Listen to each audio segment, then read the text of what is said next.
Hello good people, I'm Paul, and today I'm going to show you another video on how to do tie-dye with controlled edges. In the first video I showed how to take a white shirt, which was this white shirt, cut out a design, turn tie-dye into kind of a paint, and then paint within that design so it has nice sharp edges like you see here. Today it's going to be a little bit different. We're going to take a 100% cotton dark shirt, this is black, and we're going to take a design out using something called DeColourant, and then we're going to paint within that design with the tie-dye paint that I show you how to make. Okay, so the first part of the process is to make your design and cut it out on freezer paper. One side is going to be more like paper, one side is going to be shiny, kind of waxy. So you're going to go to the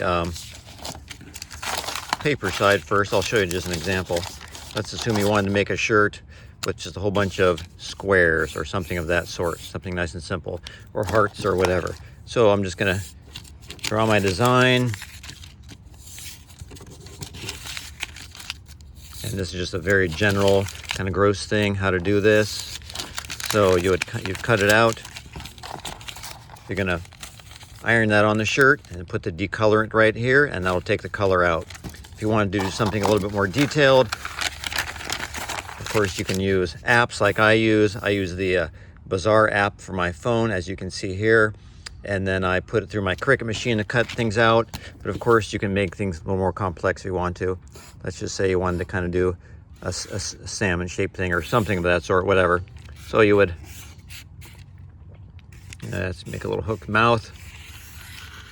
So you just draw your design, cut it out. Again, you're going to put whatever design you have on the paper side and the waxy side down. You cut it out and you're going to iron it on. Okay, so that's part one, is making your design. Okay, before I iron my design on, I always like to kind of find the center of the shirt to make sure it's centered. So got this handy little placement guide. Let me see, right about there. I like to just put a paper clip, something right there. Okay, so now I know there's my center. All right, I've kind of lightly put it on there, just tapping it on with the wax paper, getting it on there. And now I'm gonna make the iron nice and hot, almost to the highest setting, up to the cotton area there. And I'm gonna go slow, and you want that wax paper to kind of melt onto the shirt. So it's gotta be really hot. Okay, so I'll catch up to you in a second, and we'll use the decolorant. Okay, so now we're gonna take the color out of the black shirt, take the black out, and that's with this stuff called DeColourant, which for many years was called Discharge Paste by Jacquard. I just looked on Amazon, it's $8.77 as of now, so who knows what it'll be when you watch this video, but it's pretty cheap, and this one jar will last for many, many shirts. So what you do, first you gotta shake it up. You're going to paint inside those areas of the dark areas here. I'll get on the other side. And so you don't want to press down too hard. You kind of want to put them in there, but then kind of jiggle the brush a little bit and kind of just push it down into the fabric. So just lightly put it on. You don't want to goop it on too much, and just give it a little kind of wiggle down and work your way around the shirt. Okay, I'll catch up to you when I've got all the letters and the design done. Okay, the next step is to take the color out, and that's going to involve using your iron. You see I have it up to just about the highest setting here, which is cotton. Also, you want it on the steam mode, and you want to do this in a well-ventilated area because it really stinks. So I'm going to put on my mask.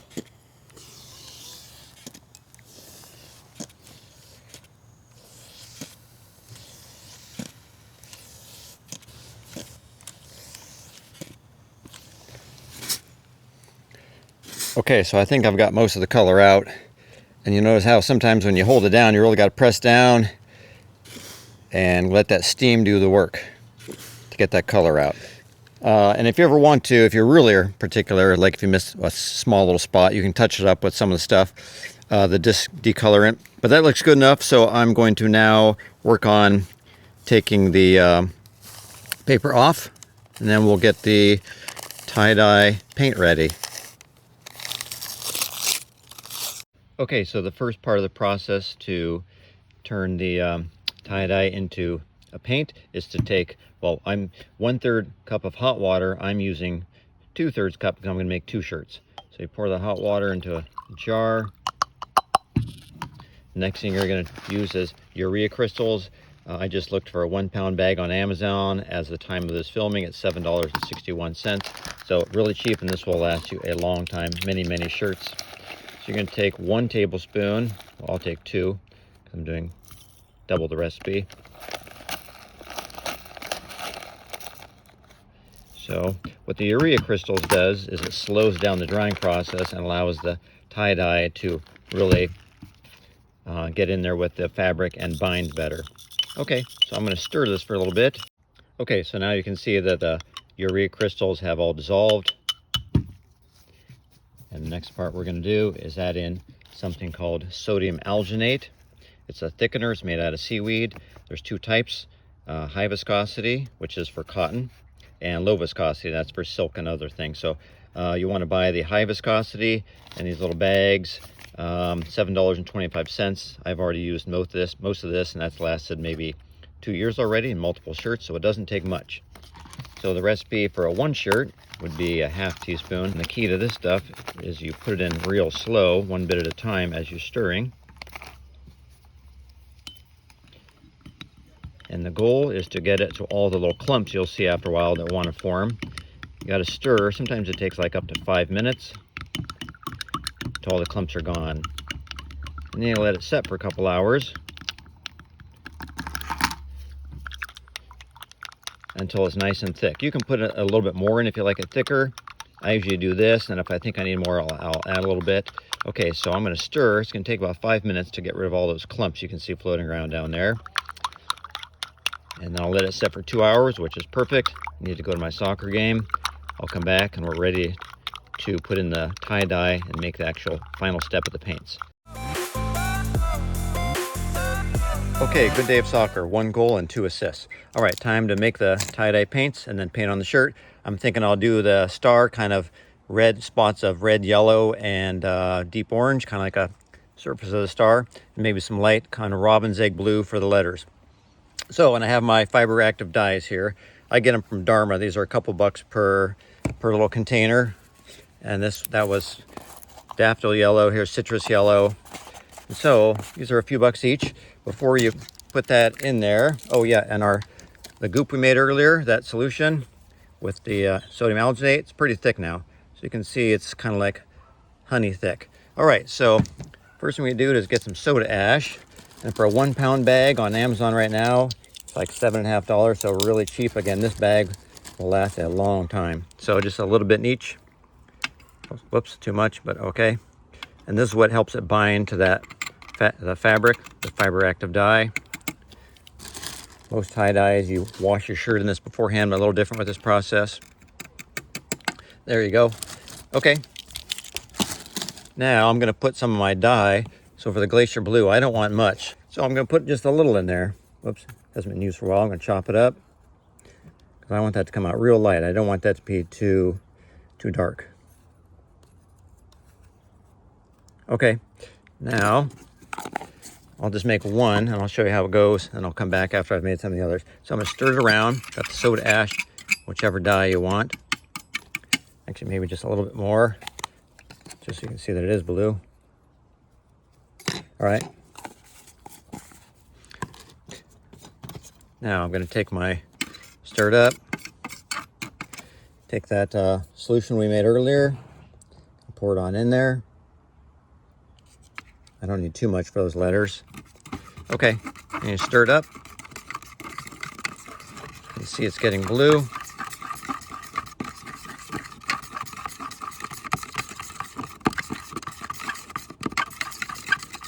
Okay, you want to see that soda ash all kind of dissolve in there, so just stir it for a little bit.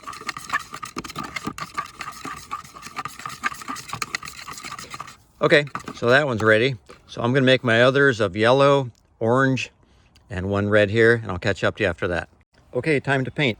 So now I have my yellows, I've got my oranges, and red and blue. So this is going to be like the surface of the sun, so just kind of splotted with reds and yellows. So I'm just going to do some, show you how I get it started. I'm going to do my dark stuff first, and then I'll catch up to you after I paint a lot more.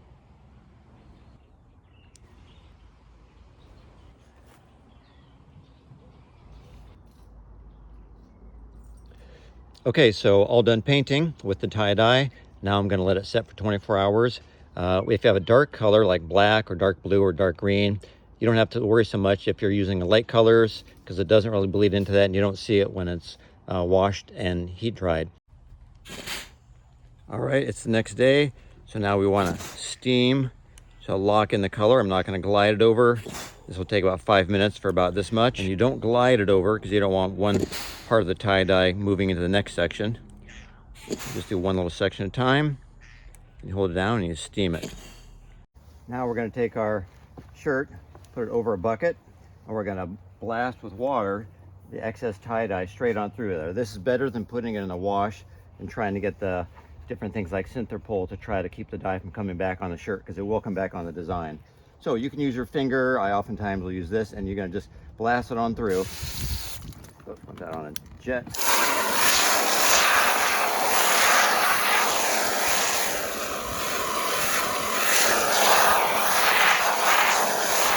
And you just keep going until you can see all that excess dye out and down in the bucket.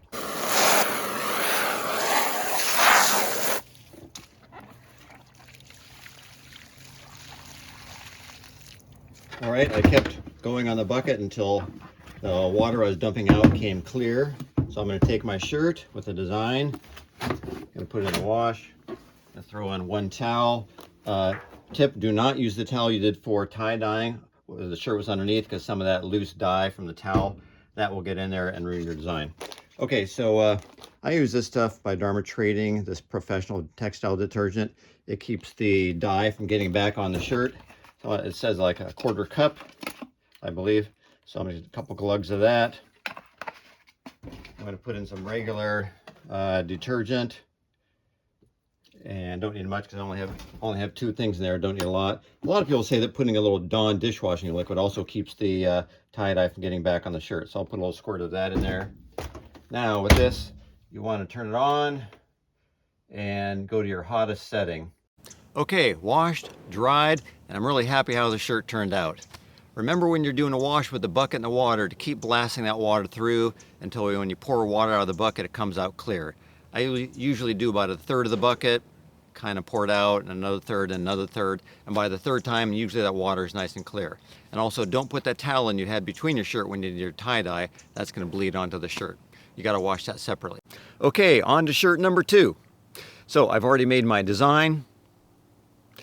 I've cut it out on the freezer paper, and I've used the DeColourant or discharge paste to take out the color, and now I got this great area to paint inside.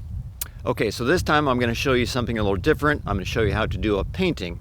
For me, I'm going to do an outdoor scene with clouds and blue sky and trees and flowers, but you could apply it to anything you want.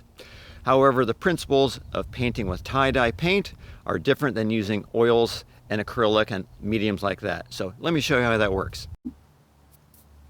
Okay, the first thing I'm going to do is cover my words so I don't paint over those by mistake.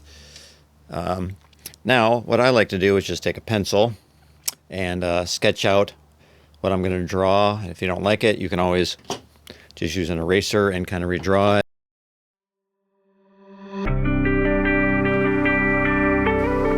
Okay, so now I have my general shape of a mountain. I have some clouds and a little trail here. And so now normally with oils and acrylic and those kind of mediums, if I want this area to be green like a meadow with flowers, which I'm going to do, normally I'd paint this green first, then take my colors for the flower and dab them on there and kind of layer on top. But it's exactly opposite with tie-dye painting. Essentially, first come, first serve. The first color to hit the fabric, that's what's going to stay there. So I'm going to take my flower colors, I'm going to put some on here, like I'll start with a little yellow, and just dab that on, and I'm going to do all my flowers first.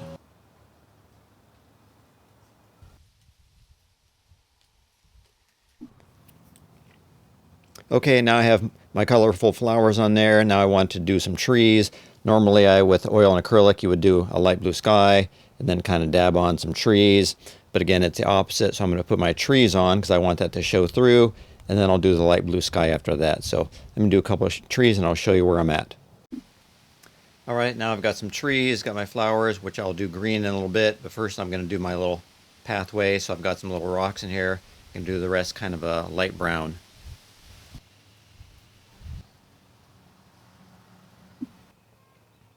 Okay, now I have some flowers, some trees, and a little pathway here. I'm going to let it set for at least 5 hours to dry so those colors really bind in and lock into the fabric. So when I paint over them with the lighter colors, it doesn't take those colors away. All right, painting and steaming done for shirt number 2. Time to give it a spray.